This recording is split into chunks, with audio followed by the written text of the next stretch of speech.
We are here for Jackson Fletcher's demonstration speech. In attendance is his mother Yvonne, his great-grandma Madison Doreen, and I'm his mom Stacy, and I will be doing the filming.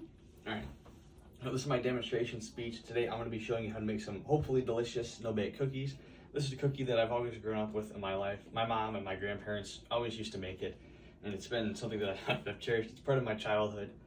My mom always used to tell me stories about how she was always very unsuccessful when it came to making these cookies because she hadn't mastered them yet, and they always turned out to be not so good. But I think that after learning so much more about these, I think that I've got down the perfect recipe, hopefully. So, making no-bake cookies is quick. It's one of the fastest desserts that you could possibly make, if I'm being honest.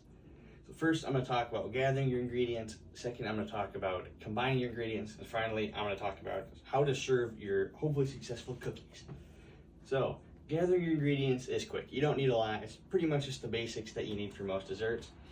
To start off, you're going to need your 1 stick of salted butter, 2 cups of white granulated sugar. You could do brown, but we usually do white. It's the only one we've ever tried, but feel free to make it your own cookie, I guess. You're going to need your 1/4 cup of cocoa powder to add your chocolatey goodness.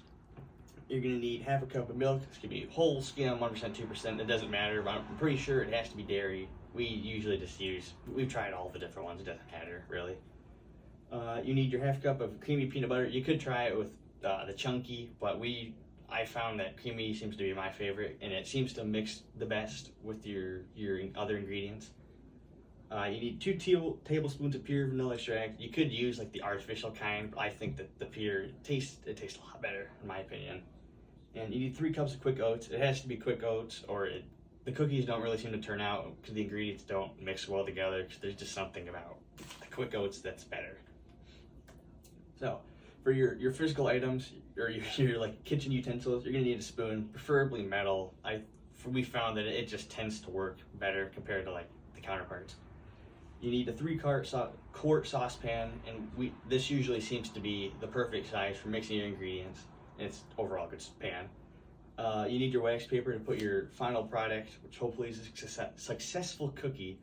And you're gonna need a timer if your stove doesn't already have one built into it. So I just talked about gathering your ingredients. Now I'm going to talk about combining your ingredients. So also combining your ingredients is also very quick. All you need to do is in your medium saucepan, you want to add your stick of butter, 2 cups of white granulated sugar, your 1/4 cup of cocoa powder, and your 1/2 cup of milk. You're going to want to turn on your burner to high and stir your ingredients until they come to a rapid boil. You need to make sure that it's rapid. If you don't and you start mixing them, for whatever reason, it does not turn out. And you need to set your timer to 1 minute and make sure you don't start mixing until it is at a rapid boil. Or for whatever reason, like I said, it does not work. And you want to stir continuously or else it'll end up burning, and that's a mess. It's gross. So after your minute timers went off, you want to remove it from the heat, of course. You want to add your 2 teaspoons of vanilla extract and your 1/2 cup of peanut butter, and you are going to want to stir until well combined. If you've done it correctly, it should look something similar to this chocolatey goodness you got right here. You're going to start wanting to add your quick oats, and you usually want to do it 1 cup at a time, because if you start pouring it all in at once, it becomes kind of a mess, and it's hard to stir. And once you're done, you want to take your pan over to your wax paper, and we usually just use a spoon to scoop out little blobs at a time. We just try to fit as much as we can. And when you put it on there, it should kind of ball up together. If it expands a little bit, then you know it's not going to set properly. And like I said, it can kind of just be like a little ball. There's no like shape. It's a cookie. As long as it's somewhat like circular or resembles a cookie, it's usually fine. So I just talked about combining your ingredients. Now I'm going to show you how to serve your delicious cookies. So serving your cookies is also very quick.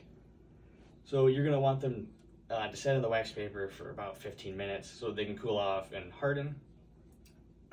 Once they are set, it should be a solid object. It should be like an actual physical cookie. If it is still falling apart, then you need to let it set for a little bit, and it's not fully finished.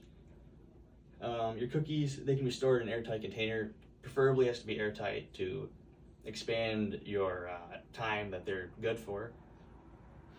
And you want to leave your cookies in room temperature. If they're in like your fridge, they will go bad significantly faster than if they're like out on the counter. So your cookies, they usually last about a week. It's a give or take. It just depends on your house temperature, I guess. You usually want to enjoy these with a napkin, because if I'm being honest, this is probably one of the messiest cookies. It tends to break apart, because it's oatmeal. It kind of breaks and crumbles a little bit.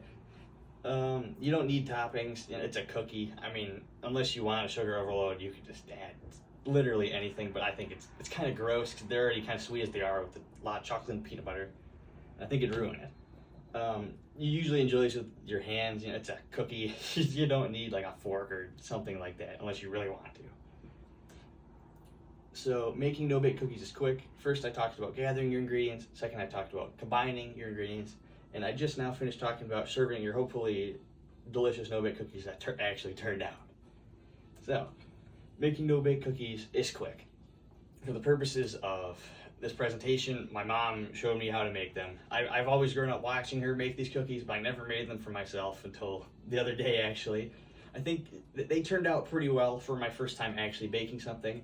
I think that it was a very fun experience, but I learned a lot from it, but I don't really think that it's not for me. I'm not going to be a baker or anything. I think trying something new for the first time is good, of course, but I'd rather stick to having my mom make these cookies. I think they end up being a lot better. I've learned from this that I'm not a very good chef or a baker. But anyways, yeah, no-bake cookies, it's probably my favorite cookie, because I love chocolate and peanut butter, and who doesn't? And they're very quick and easy to make for a dessert. Thank you.